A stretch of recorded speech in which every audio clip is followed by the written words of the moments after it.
Bismillahirrahmanirrahim. Assalamu alaikum, dear friends. This is second last lecture from chapter number 4, fertilization, from developmental biology for BS zoology and MS zoology student. Dear friends, fusion of genetic material. Last lecture में हमने देखा था कि किस तरह से fusion हुई थी गैमेट्स की। अब गैमेट्स की फ्यूजन के बाद फाइनली वो वक्त आ चुका है जिसमें हम देखेंगे कि जेनेटिक मटेरियल फ्यूज़ कैसे होंगे, स्पर्म प्रोन्यूक्लियस एंड जो एग प्रोन्यूक्लियस है वो कैसे फ्यूज़ होंगे। What is pronucleus? जो हैप्लॉइड बेटा न्यूक्लियस होता है उसको हम क्या नाम देते हैं? उसको हम प्रोन्यूक्लियस का नाम देते हैं। तो आप ये चीज़ याद रखिएगा कि अगर मैं यहाँ पे लिख देता हूँ हैप्लॉइड जो न्यूक्लियस है, हैप्लॉइड न्यूक्लियस का ही दूसरा नाम क्या होता है? आपने कहना है कि हैप्लॉइड न्यूक्लियस का दूसरा नाम क्या होगा? Pro nucleus. Haploid nucleus is also called pronucleus. अब डियर फ्रेंड्स, जैसे ही फ्यूजन हो जाएगी, फ्यूजन होने के बाद जो स्पर्म का हैप्लॉइड न्यूक्लियस होगा ना, वो मूव करेगा और मूव करने के बाद वो अपने जेनेटिक मटेरियल को मूव करके किधर लेके जाएगा? जो एग का प्रो न्यूक्लियस है उस तरफ लेके जाएगा। और ये जो प्रोसेस होगा माइग्रेशन का, प्रो न्यूक्लियर माइग्रेशन जो होगी डियर फ्रेंड्स, ये तकरीबन कंप्लीट होगी 12 घंटों के अंदर। प्रो न्यूक्लियर माइग्रेशन जो होगी वो डियर फ्रेंड्स कितने आवर्स में कंप्लीट होगी? वो हो जाएगी 12 आवर्स के अंदर। Migration completes in 12 hour. अगर हम एक्सटर्नल फर्टिलाइजेशन की बात करते हैं ना, तो हमने अपनी बुक के अंदर एक्सटर्नल फर्टिलाइजेशन सी आर चीज़ में पढ़ी है। और वहाँ पर डियर फ्रेंड्स आपको एक चीज़ याद रखनी है कि वहाँ पर 12 घंटों में नहीं होता था, वहाँ पे ऑलमोस्ट कम से कम 13 घंटे लगते थे। ये प्रो न्यूक्लियस माइग्रेशन के लिए 13 घंटे लगते थे, लेकिन यहाँ पर इंटरनल फर्टिलाइजेशन में 12 घंटे के अंदर क्या हो जाएगा? जो काम है वो कंप्लीट हो जाएगा। अब उसके बाद जैसे ही डियर फ्रेंड्स ये जो प्रो न्यूक्लियर हैप्लॉइड है ना, स्पर्म का जो प्रो न्यूक्लियस है, वो जैसे ही स्पर्म सॉरी जो एग की प्रोटीन्स होती है ना, जो ग्लाइकोप्रोटीन मैट्रिक्स है उसके अंदर इंटर होता है, तो इसके अंदर चंद चेंजेस आएंगी। अब चेंजेस क्या आएंगी उसको जरा देख लेते हैं। पहली चेंज ये आएगी कि डियर फ्रेंड्स अनक्वाइलिंग हो जाएगी स्पर्म के क्रोमाटिन की। अनक्वाइलिंग, अनक्वाइलिंग होगी, uncoiling of sperm chromatin. Dear friends, अगर आप प्रो न्यूक्लियस या स्पर्म क्रोमाटिन की बात करते हैं ना, तो ये दोनों चीजें हाईली कॉम्पैक्टेड फॉर्म में मौजूद होती हैं और इसके इर्द गिर्द ना ये बाउंड होती हैं एक प्रोटीन की मदद से। ठीक है, जो स्पर्म क्रोमाटिन होता है ये बाउंड होता है एक प्रोटीन की मदद से, और वो जो प्रोटीन होती है हम उसको नाम दे देंगे प्रोटामाइंस का नाम दे देंगे। तो आपको ये चीज़ याद रखनी है कि यहाँ पर जो प्रोटीन है डेट्स नेम इज प्रोटामाइंस। तो प्रोटामाइंस प्रोटीन है, ये प्रोटामाइंस क्या करेगा? प्रोटामाइंस। ठीक है, प्रोटामाइंस डियर फ्रेंड्स ये बाउंड करेगा किस चीज़ को? स्पर्म के क्रोमाटिन को। प्रोटामाइंस बाउंड, बाउंड स्पर्म क्रोमाटिन। अब ये स्पर्म क्रोमाटिन को क्या कर रहा है? बाउंड कर रहा है। अब किसी तरह से ना इसको तोड़ना है प्रोटामाइंस को। अब ये प्रोटामाइंस को तोड़ेगा कौन? डियर फ्रेंड्स, इसके जो डाइसल्फाइड बॉन्ड होते हैं ना, क्योंकि जो प्रोटामाइंस है वो स्पर्म के क्रोमाटिन के साथ अटैच होगा with the help of the disulphide bond. ये भी आपने याद रखना है। कौन सा बॉन्ड? डाइसल्फाइड बॉन्ड के जरिए से अटैच होगा। चलें अजान सुन लें।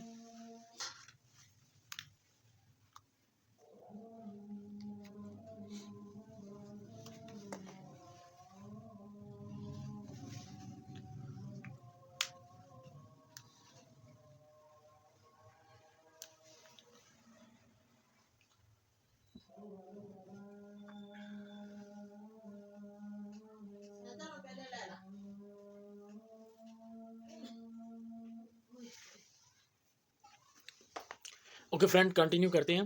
हमने कहा था कि डाइसल्फाइड बॉन्ड के जरिए से अटैच है। अब इस डाइसल्फाइड बॉन्ड को तोड़ने में जिस चीज़ का रोल होगा वो होगा एग ग्लूटाथायोन। किसका होगा? Egg glutathione. एग के जो प्लाज्म होगा ना उसके अंदर एक प्रोटीन मौजूद होगी। उस प्रोटीन का नाम होगा, हम नाम देंगे ग्लूटाथायोन्स का नाम दे देंगे। That is present in the egg cytoplasm, जो कि क्या करेगी? जो कि इस बांड को तोड़ देगी। जब बांड को तोड़ देगी तो स्पर्म सेल की क्या हो जाएगी? अनकॉइलिंग हो जाएगी। Uncoiling of sperm chromatin. Sperm chromatin की क्या हो जाएगी? अनकॉइलिंग हो जाएगी। अब हम बात करते हैं दूसरे स्टेप के बारे में। दूसरा स्टेप है हमारे पास inactivation of MAP kinase. Inactivation of MAP kinase. Inactivation of MAP kinase. अगर हम मेमेलियन के स्पर्म सेल की बात करते हैं ना, तो जो मेमेलियन का स्पर्म सेल है वो ओ साइट में इंटर हो चुका है। ठीक है, जैसे ही वो ओ साइट में इंटर हुआ, इंटर होने के बाद डियर फ्रेंड्स जो ओ साइट होता है ना, ओ साइट असल में ड्यू टू MAP काइनेज की वजह से वो फंसा हुआ होता है मेटाफेज के अंदर।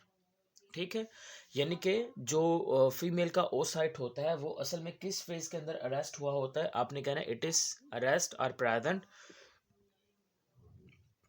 इन मेटाफेज। अगर आपने मियोसिस वाला टॉपिक पूरा कंप्लीट पढ़ा है डेवलपमेंटल बायोलॉजी में से, चैप्टर नंबर 2 के अंदर मौजूद है, तो आपको यकीनन पता होगा कि मैंने वहां पर भी आपको एक्सप्लेन किया था। अब ये जो मेटाफेज है dear friend, metaphase of meiotic division 2 या मियोसिस 2 के मेटाफेज के अंदर जो ओ साइट है वो असल में क्या है, प्रेजेंट है। अब यहाँ पर डियर फ्रेंड क्या होने वाला है कि जैसे ही स्पर्म सेल आके अटैच होता है ना, स्पर्म सेल की अटैचमेंट की वजह से जो कैल्शियम के आयन होते हैं ना, उनका इन्फ्लक्स होता है, उनकी लेयर्स आती है, वेव्स आती हैं। Calcium ions increases in concentration. ठीक है, calcium ions increases in concentration. जैसे कैल्शियम आयन की जो कंसंट्रेशन है वो बढ़ती है, कैल्शियम आयन की कंसंट्रेशन के बढ़ने के नतीजे में क्या होगा कि डियर फ्रेंड्स, ये जो MAP काइनेज होगा ये इनएक्टिवेट हो जाएगा, इनएक्टिवेट हो जाएगा। इनएक्टिवेशन ऑफ MAP काइनेज किसकी वजह से, कैल्शियम के आयन की वजह से। और डियर फ्रेंड, जब ये MAP काइनेज इनएक्टिवेट हो जाएगा तो जाहिर सी बात है इसकी इनएक्टिवेशन के नतीजे में DNA की सिंथेसिस होगी, और DNA की सिंथेसिस होगी, और देन जो डिवीजन होगी मेटाफेस वाली वो कंप्लीट हो जाएगी। और इस तरह से जो ओ साइट है के स्पर्म जेनेटिक मेकअप होगा वो भी क्या हो जाएगा, वो कम्प्लीटली डिवाइड हो जाएगा, यानी कि मेटाफेज से निकल कर NFS2 कंप्लीट करेगा और फाइनली एक मैच्योर जो ओ साइट होगा वो बन जाएगा। अब उसके बाद अगर हम बात करते हैं तीसरे स्टेप की, तो तीसरा स्टेप होता है डियर फ्रेंड्स हमारे पास proteolysis of cyclin and securin. Cyclin and securin, SECURIN, securin. अब डियर फ्रेंड काम क्या होता है इसका, देखें, जैसे ही कैल्शियम के आयंस बढ़े, कैल्शियम के आयंस के बढ़ते ही क्या होगा, इंक्रीज लेवल जैसे बढ़ा, तो ये क्या करेगा, ये एक प्रोटीन को एक्टिवेट कर देगा। वो प्रोटीन होगी काइनेज फैमिली से बिलोंग करेगी। ठीक है, प्रोटीन की क्लासिफिकेशन करें ना, एंजाइम्स की क्लासिफिकेशन, तो उसमें एक क्लासिफ हमारे पास ग्रुप आता है काइनेज वाला, तो ये उस ग्रुप से बिलोंग करेगा, काइनेज वाले में। तो ये एक प्रोटीन को एक्टिवेट कर देगा। वो प्रोटीन कौन सी होगी, वो काइनेज होगी। अब ये जो प्रोटीन होगी ये डियर फ्रेंड्स क्या करेगी, ये जाएगी और जाके इसका पहला काम होगा प्रोटियोलाइसिस करवाना, किस चीज़ की, साइक्लिन की। अब मैं आपको बताता हूँ कि इसकी टूटने से क्या होगा, तो मैं लिख देता हूँ प्रोटियोलाइसिस ऑफ साइक्लिन। जैसे ये जो साइक्लिन है डियर फ्रेंड, साइक्लिन की प्रोटियोलाइसिस हुई, इसकी वजह से जो सेल होगा, जो सेल साइकिल होगा डियर फ्रेंड, वो कंप्लीट हो जाएगा। यानी कि जो सेल साइकिल कंप्लीट हो जाएगा, और जैसे सेल साइकिल कंप्लीट होगा आप कहेंगे कि जो फीमेल हैप्लॉइड प्रोन्यूक्लियस है वो भी बन जाएगा। फीमेल हैप्लॉइड प्रोन्यूक्लियस की भी क्या हो जाएगी, फॉर्मेशन हो जाएगी। उस सूरत फॉर्मेशन होगी जब प्रोटियोलाइसिस होगी साइक्लिन की। पॉइंट क्लियर है। कैल्शियम की कंसंट्रेशन बढ़ी, उसके बढ़ने से काइनेज एक्टिवेट होगी, काइनेज एक्टिवेट हुई। जैसे ही ये एक्टिवेट हुई, इसके एक्टिवेट होने से प्रोटियोलाइसिस होगी, ब्रेकडाउन होगी साइक्लिन की ब्रेकडाउन हुई, तो सेल साइकिल कंप्लीट हुआ। सेल साइकिल कंप्लीट हुआ तो फीमेल हैप्लॉइड जो न्यूक्लियस है उसकी फॉर्मेशन हो गई। Point number 1। पॉइंट नंबर 2, अगर हम बात करते हैं ना इसकी स्क्योरिन की, तो डियर फ्रेंड्स ये जो स्क्योरिन होगा इसकी भी क्या हो जाएगी, प्रोटियोलाइसिस हो जाएगी। जब स्क्योरिन की प्रोटियोलाइसिस होगी उसके नतीजे में डियर फ्रेंड वो प्रोटीन जो कि मेटाफेज के दौरान क्रोमोसोम्स को आपस में बांध के रखी हुई थी, वो प्रोटीन टूट जाएगी। जब वो प्रोटीन टूटेगी तो जाहिर सी बात है DNA की सिंथेसिस होगी, और DNA की सिंथेसिस होगी देन हम क्या कहेंगे, अगेन जो साइकिल है वो कंप्लीट हो जाएगा। पॉइंट क्लियर है। DNA की सिंथेसिस, और फिर आप वही बात कर देंगे कि जो फीमेल प्रोन्यूक्लियाई है वो बन जाएगी, और हमें चाहिए भी वही, तो वो मैकेनिज्म कंप्लीट हो गया। यहाँ तक क्लियर है। बहुत सिंपल सा है, cyclin, securin, kinase, calcium, MAP kinase, तो ये सारी चीज़ें ऐसे आपस में मिलके काम कर रही हैं।